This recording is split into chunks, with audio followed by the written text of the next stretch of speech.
हाँ, तो अभी आपकी क्लास शुरू होने वाली है, तैयार रहिए।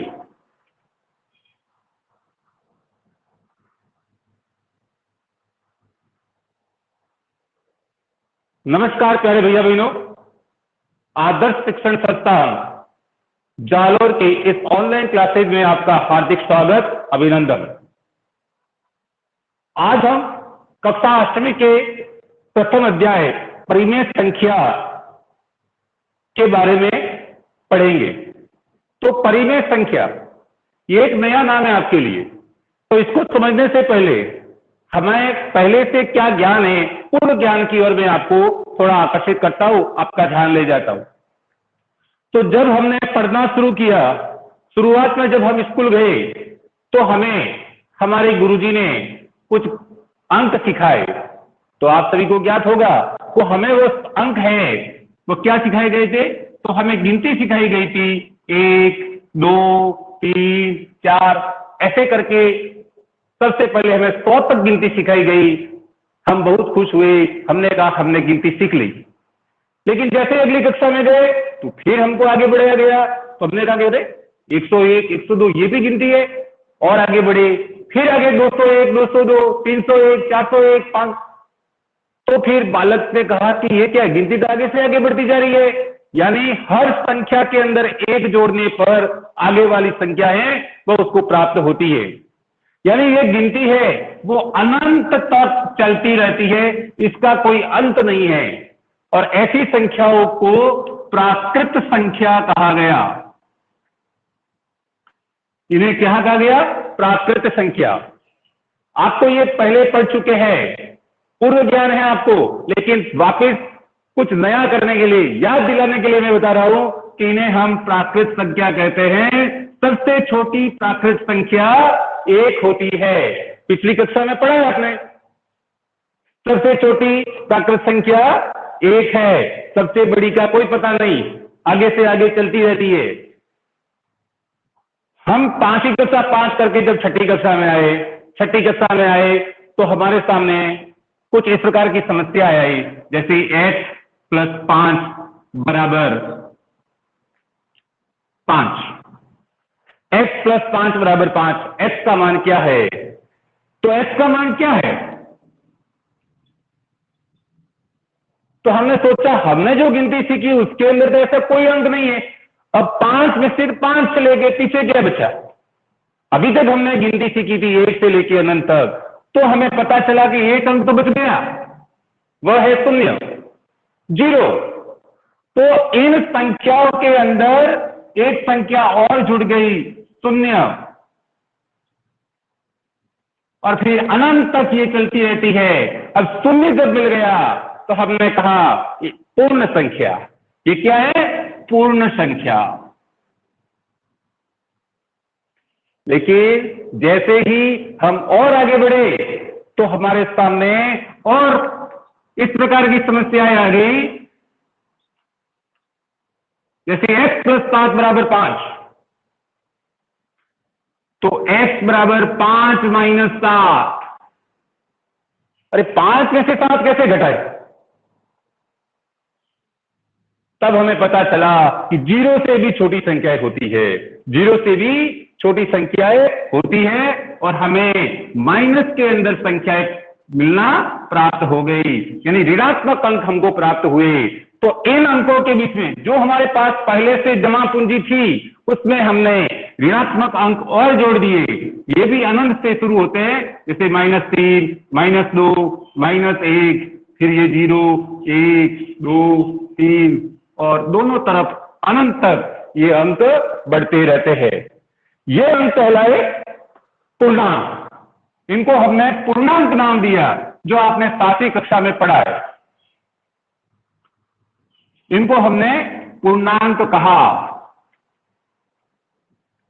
अब हमारे पास देखो क्या हुआ, प्राकृत संख्या, पूर्ण संख्या, पूर्णांक। इस पूर्णांक के अंदर देखिए तो 0 1 2 3 यानी प्राकृत संख्या भी है, 1 2 3 प्राकृत संख्या भी है, 0 शामिल किया इसका मतलब पूर्ण संख्या भी है, और ये ऋणात्मक अंक, तो हमने इनको पूर्णांक बोला।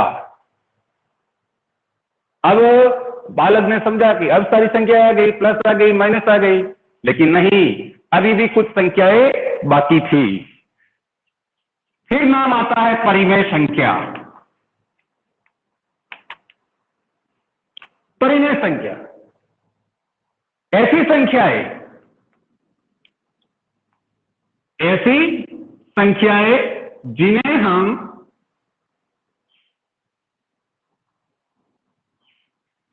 P/Q के रूप में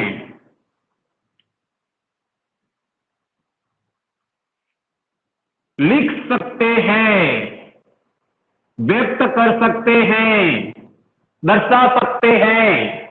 ऐसी संख्याएं जिन्हें हम P/Q के रूप में लिख सकते हैं, दर्शा सकते हैं, व्यक्त कर सकते हैं, जहां P व Q पूर्णांक एवं Q का मान 0 नहीं हो सकता, यानी Q का मान 0 नहीं है। अब P और Q पूर्णांक है, पूर्णांक का मतलब ये ऋणात्मक भी हो सकता है, धनात्मक भी हो सकता है। P का मान 0 भी हो सकता है, लेकिन Q के लिए एक बात शर्त रखी कि Q का मान 0 नहीं होना चाहिए। तो ऐसी संख्याओं को परिमेय संख्या कहते हैं। तो परिमेय संख्या एग्जाम्पल, उदाहरण, तो ये जितनी भी संख्या अब तक हमने पढ़ी वो सारी की सारी परिमेय संख्या में आती है। क्यों आती है? देखिए, जैसे 0, तो 0 को P/Q के रूप में लिखना है। P व Q पूर्णांक, P का मान 0 हो सकता है, Q का मान 0 नहीं, तो हम 0 को 0/1 लिख सकते हैं ना, तो भी 0 का 0 ही रहेगा। अतः 0 क्या है? एक परिमेय संख्या है। इसी प्रकार से 1, 2, 3 ये सभी क्या है? परिमेय संख्या है। सबको 1/1, 2/1, 3/1 लिख ले तो मान ये का ये रहेगा और हमारा P/Q भी हो जाएगा। -1, -2, -3 ये भी आपके परिमेय संख्या है, क्योंकि इनको भी हम बटा 1 के रूप में लिख सकते हैं। 1/2, 2/3, -3/7, 5/-7, इस प्रकार से ये जो संख्याएं आई वो सारी संख्याएं आपके क्या है? परिमेय संख्याएं। अब आपके दिमाग में आता होगा भैया जी परिमेय संख्या का मतलब बट्टा बट्टी के रूप में लिखना, लेकिन यह बट्टा बट्टी के रूप में लिखने में थोड़ा सा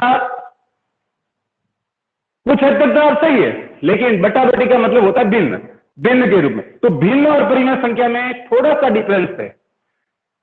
जैसे हम कहते हैं कि ये एक रोटी है, इसके हमने 2 टुकड़े किए, तो एक टुकड़ा आपको मिला, तो हम कहते हैं 1/2। ये भिन्न है, परिमेय संख्या भी है, भिन्न भी है, लेकिन यहां पर हमारे परिमेय संख्या आई लिखी हमने -1/2। अब -1/2 को आप कैसे बताओगे रोटी के रूप में? तो यह अंतर है कि परिमेय संख्या में ऋणात्मक मान भी आते हैं, लेकिन भिन्न के अंदर हम उनको नहीं दर्शा सकते। अभी हम परिमेय संख्याओं के कुछ गुणधर्म के बारे में जानकारी प्राप्त करेंगे।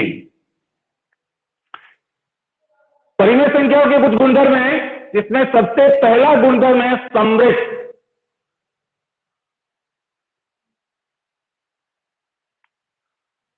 समृद्ध का मतलब है 2 परिमेय संख्याओं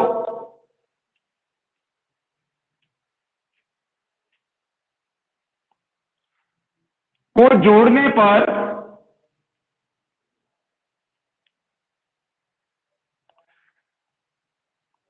परिमेय संख्या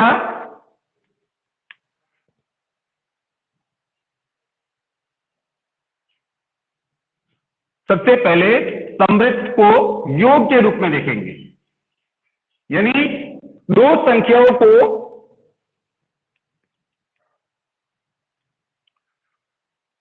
जोड़ने पर परिमेय संख्या प्राप्त होती है।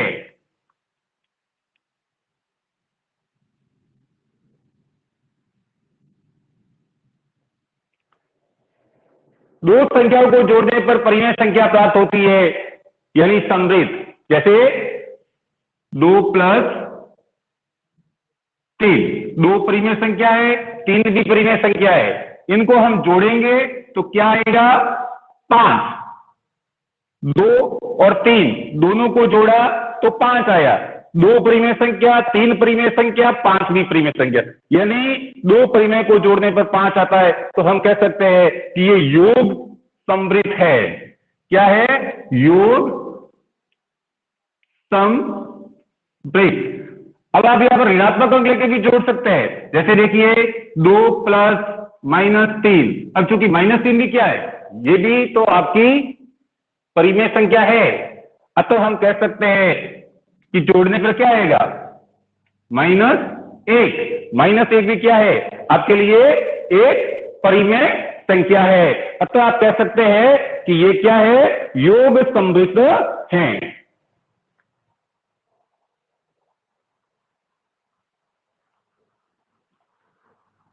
व्यवकलन के लिए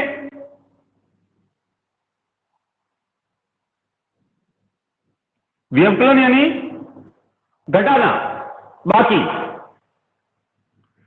जैसे 7 - 4 तो आपके आ गया 3। ऋणात्मक अंक में लेंगे तो जैसे -8 - 2, तो चूंकि दोनों ही माइनस है तो ऋणात्मक हो जाएगा 10। और एक उदाहरण ले लीजिए, जैसे 7 - -2। अब 7 - -2 दोनों चिन्ह माइनस से गुणा हो जाएगा तो प्लस बन जाएगा। तो 7 और 2 क्या हो जाएंगे? 9 हो जाएंगे। देखिए, परिमेय संख्या व्यवकलन किया, परिमेय संख्या, परिमेय संख्या व्यवकलन किया तो परिमेय संख्या, परिमेय संख्याओं का व्यवकलन किया, परिमेय संख्या, यानी हम कहेंगे व्यवकलन परिमेय संख्या है वो व्यवकलन समृद्ध है। यानी व्यवकलन के लिए भी ये क्या है? समृद्ध है। यानी दो संख्याओं को जोड़ने पर भी समृद्ध परिमेय संख्या प्राप्त होती है। दो परिमेय संख्याओं का व्यवकलन कराएंगे तो भी हमें क्या प्राप्त होगी? परिमेय संख्या प्राप्त होगी। अतः हम कहेंगे कि जो परिमेय संख्या है वह व्यवकलन समृद्ध है।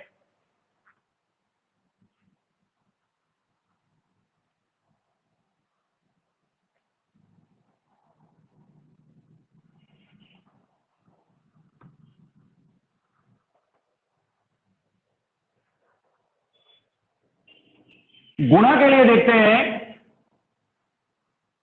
तो परिमेय संख्या जैसे 1/2 इंटू 2/3, तो गुणा करने पर 2 एकम 2 और 2 तिया 6। तो दो परिमेय संख्याओं का गुणा करने पर भी हमको परिमेय संख्या प्राप्त होती है। तो हम ये कह सकते हैं कि ये गुणा के लिए समृद्ध है। ये गुणन संक्रिया के लिए भी समृद्ध है। यानी दो संख्याओं का गुणा करेंगे तो भी हमें परिमेय संख्या प्राप्त होती है। भाग 4/2 बराबर 2, 8, चलो 2/3 भाग 1/2। तो इस क्रिया को करते हैं तो भाग की जगह गुणा का निशान आएगा और संख्या उल्टी हो जाती है। आ जाएगा 2 दूनी 4/3। अब कहोगे भैया जी भाग के लिए भी समृद्ध है। यहां तक ठीक है, इन संख्याओं के लिए समृद्ध है। लेकिन कोई भी संख्या जैसे 7/0 यानी a/0, कोई भी संख्या है उसमें 0 का भाग दीजिए, क्योंकि ये भी क्या है? परिमेय संख्या है। तो 0 का भाग देने पर इनको हम परिभाषित नहीं कर सकते। इनका मान क्या आएगा वो हम नहीं बता सकते। ये अपरिभाषित है। इसका मतलब भाग समृद्ध नहीं है। भाग के लिए ये जो क्रियाएं है वो समृद्ध नहीं है। तो हमने ये देखा कि समृद्ध योग, व्यवकलन और गुणा इनके लिए तो समृद्ध है, लेकिन भाग के लिए समृद्ध नहीं है। अब हम दूसरा देखते हैं गुण इसका, क्रम विनिमयता।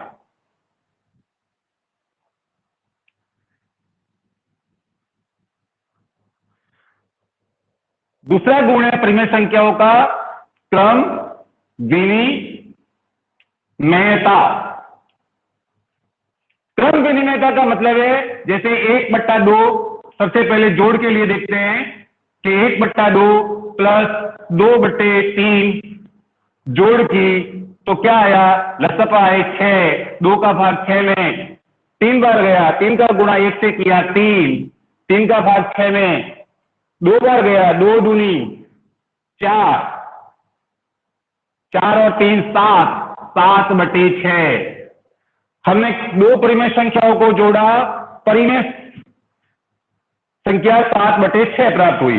अब यही क्रम यदि हम क्रम बदल के करें, 1/2 और 2/3, हमने क्रम बदल दिया, 2/3 प्लस 1/2, 2/3 प्लस 1/2 करेंगे तो भी लसपा क्या आएगा, 6 आएगा।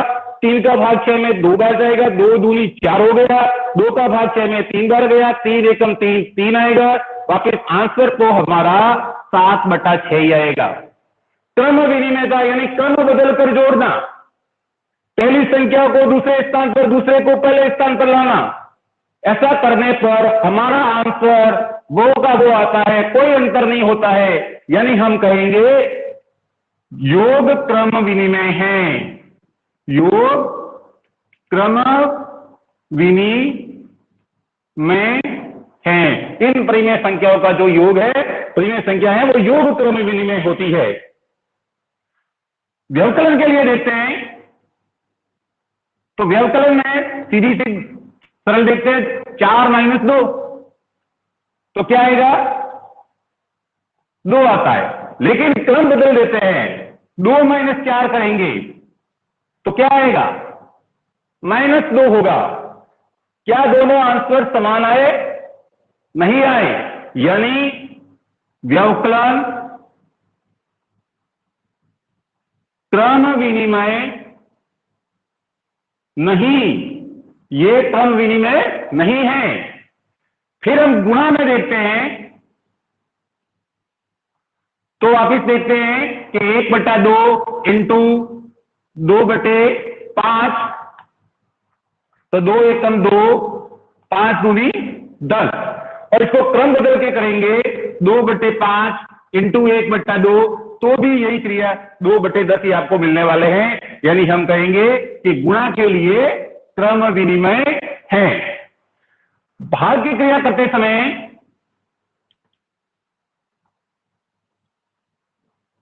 10/5, 5/10, 10 में 5 का भाग देना और 5 में 10 का भाग देना, क्या दोनों का आंसर समान आएगा, नहीं आएगा।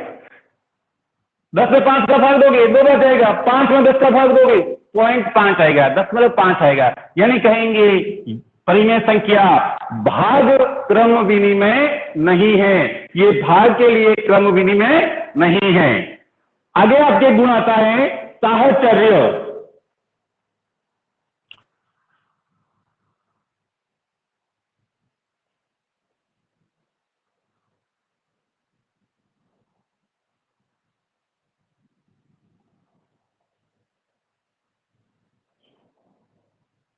साहचर्य, और साहचर्य में भी योग के लिए सबसे पहले देखेंगे अपन, सिंपल सा उदाहरण देके बताता हूं। जैसे 2 + 3 + 4,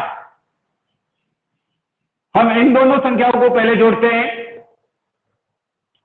तो 4 और 3 7 और 2, क्या आंसर आएगा, तो 9।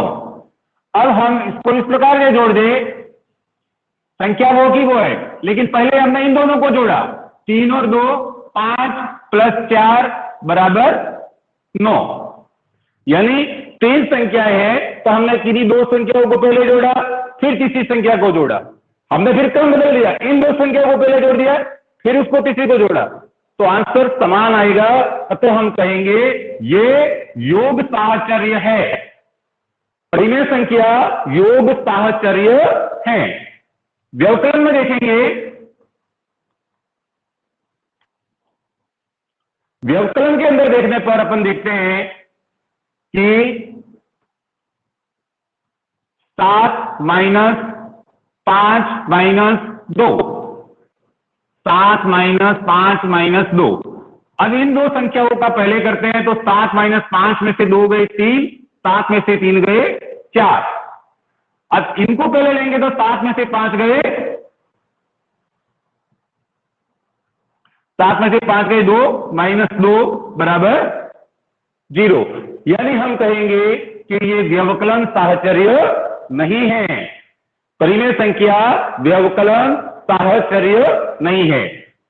फिर आता है गुणा के लिए, तो गुणा के लिए अपन देखेंगे 2 इंटू 3 इंटू 4, 2 इंटू 3 इंटू 4, इन दोनों का गुणा करो, चाहे इन दोनों पहली संख्याओं का गुणा करो, दोनों का गुणनफल आपको समान प्राप्त होता है। देखिए 4 तिया 12, 12 दूनी 24, 4 तिया 12, 2 तिया 6, 6 चौके 24, आपको आंसर 24 24 मिलता है। अतः हम कहेंगे गुणा के लिए क्या है, साहचर्य, परिमेय संख्या गुणन साहचर्य है। भाग के लिए देखते हैं, 8 भाग 4 भाग 2, 8 भाग 4 भाग 2, इन दोनों का भाग पहले करेंगे, फिर तो देखते हैं 2 का भाग 4 में देंगे तो क्या आएगा, 2 भाग 8, 2 का भाग 8 में दिया 4, 4 का भाग 8 में देते 2, और 2 का भाग जब 2 में जाता है तो 1, दोनों आंसर अलग अलग आ रहे हैं, तो हम कहेंगे परिमेय संख्या है वो भाग साहचर्य नहीं है। यानी हमने देखा साहचर्य का जो गुण है वो योग में है और गुणा में है, व्यवकलन और भाग के अंदर नहीं है। अभी हम आगे इसके कुछ गुण और पढ़ते हैं।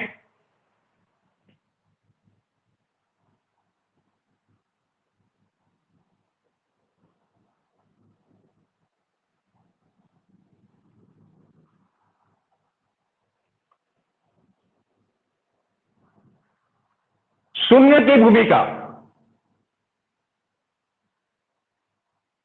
शून्य यानी शून्य की क्या भूमिका है, देखिए किसी भी संख्या में 0 जोड़ते हैं तो वही संख्या प्राप्त होती है। कोई भी संख्या है उसमें 0 जोड़ो वही संख्या प्राप्त होती है। यह शून्य की एक विशेषता है, किसी भी संख्या में जोड़ दो वो की वो संख्या प्राप्त होगी। इसका अर्थ क्या है, हम इसको ऐसे बोल सकते हैं कि 7 में क्या जोड़े कि 0 प्राप्त हो, 7 में क्या जोड़ेंगे 0 प्राप्त हो, -1 में क्या जोड़े हमें 0 प्राप्त हो। तो 7 के अंदर -7 जोड़ेंगे, 7 के अंदर -7, चिन्ह चेंज करना है, बाकी संख्या वही है। -1 है तो चिन्ह चेंज किया तो क्या आएगा 1, -1 में 1 जोड़ेंगे तो 0 हो जाएगा, 7 में -7 जोड़ेंगे तो 0 हो जाएगा। तो यहां पर हमारा जो 0 है, 0 शून्य या 0 जिसे अपन बोलते हैं, इसको योज्य तत्समक कहते हैं। योज्य तत्समक, योज्य तत्समक कहा जाता है। और ये जो आपके 7 में क्या जोड़ने पर 0 आएगा, तो 7 के लिए 7 का योज्य प्रतिलोम, 7 का आपको पूछा जाता है कि 7 का योज्य प्रतिलोम लिखो, तो केवल इसका चिन्ह चेंज कर देना है -7। -1 का योज्य प्रतिलोम लिखो तो लिखोगे -1 का 1, माइनस है तो प्लस में लिख दीजिए, प्लस है तो माइनस लिख दीजिए। ये शून्य की विशेषता है। तो इससे हमको शून्य क्या है, योज्य तत्समक, और 7 का योज्य प्रतिलोम -7, -1 का योज्य प्रतिलोम 1। इसी प्रकार 1 की भूमिका,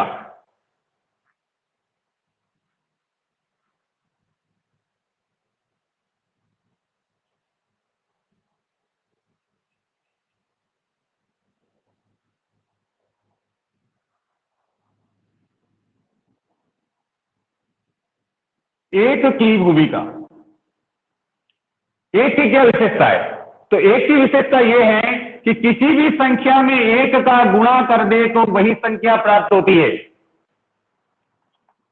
किसी भी संख्या में एक का गुणा वही संख्या प्राप्त होती है। यानी जो ये एक है इसको क्या बोला जाता है? गुणात्मक तत्वक।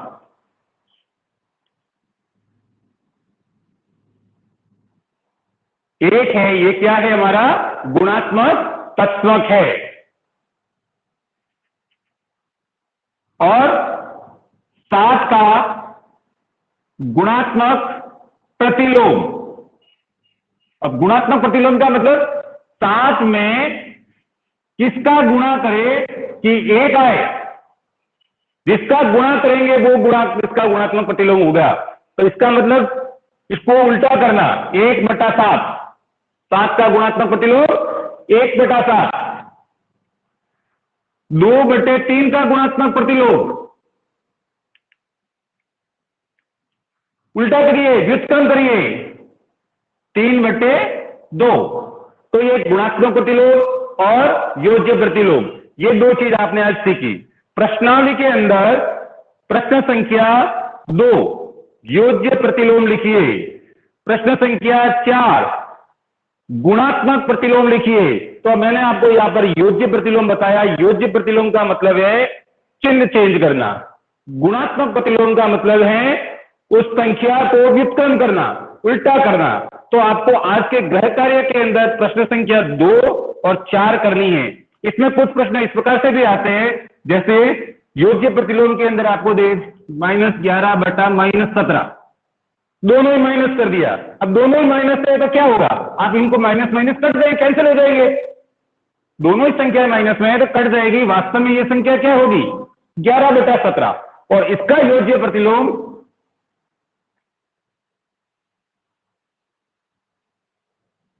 11/17 का योज्य प्रतिलोम क्या आ जाएगा? बताइए। हाँ, क्या करना है? चिन्ह बदलना है। तो -11/17 आ जाएगा। दोनों माइनस देख के आप उल्टा मत लिख लेना कि 11/17, दोनों माइनस है, इसका मतलब वो संख्या प्लस की है। ये आप बात ध्यान में रखिएगा। समय मेरा पूरा होता है। अब आपको यदि कुछ पूछना है तो आप पूछ सकते हैं। मैं आपका माइक ऑन कर रहा हूं।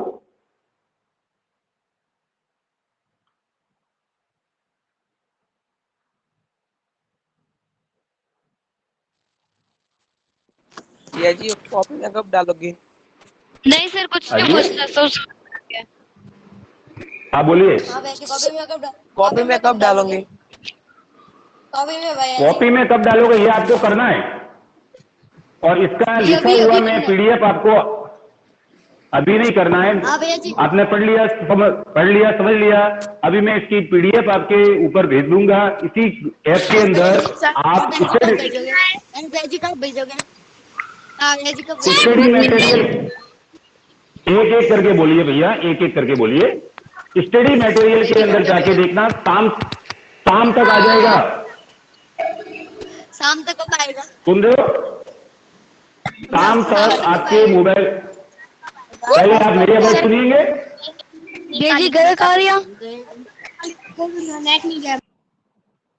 सुनिए, आपको ये जो कार्य मैंने कराया है ये सारा पीडीएफ आपको शाम तक प्राप्त हो जाएगा। ये जो सवाल मैंने आपको गृह कार्य के रूप में दिए, एक बार आप स्वयं हल कीजिए। आंसर सही आते हैं या नहीं आते हैं, इसका भी पीडीएफ मैं आपको भेज दूंगा। ठीक है, शाम तक आपको प्राप्त हो जाएगा। लेकिन आप खुद पहले इन दो प्रश्नों को, जो मैंने गुणात्मक प्रतिलोम और योज्य प्रतिलोम कहा है, इनको आप खुद हल करके एक बार जरूर देखिएगा। और ये जो लिखाया है उसकी पीडीएफ आएगी, वो अपनी कॉपी में पहले उतारनी है। ये बात ध्यान रखिएगा। और कुछ बोलना है तो बोलिए। हेलो भैया जी, वो आपने अभी वर्ड पे लिखा था वो कॉपी में भी लिखना है? बिल्कुल लिखना है। मैं उसको आपको ऊपर भेज दूंगा लिखा हुआ। ठीक है, धन्यवाद भैया जी, धन्यवाद। अरे भाई मैं क्या कह रहा हूँ वो सुनो। उनको कब? पहले मेरी बात सुन लो। आपको लिखा हुआ आपके मोबाइल में आ जाएगा। हाँ जी। स्टडी मटेरियल में जाओगे, स्टडी मटेरियल के अंदर डॉक्यूमेंट में जाना और डॉक्यूमेंट के अंदर आपको मिलेगा। भैया जी पता है, भैया जी पता है, भैया जी पता है। पता है ना, तो फिर बार बार क्यों बोल रहे हो भाई? भाई आवाज कट हो रही है। आपकी आवाज कट हो रही है भैया, आप नेट में नहीं हो। ठीक है, और किसी को कुछ नहीं पूछना? नहीं। कुछ नहीं। ठीक है, तो आप क्लास छोड़ सकते हैं, क्लास मैं बंद कर रहा हूं।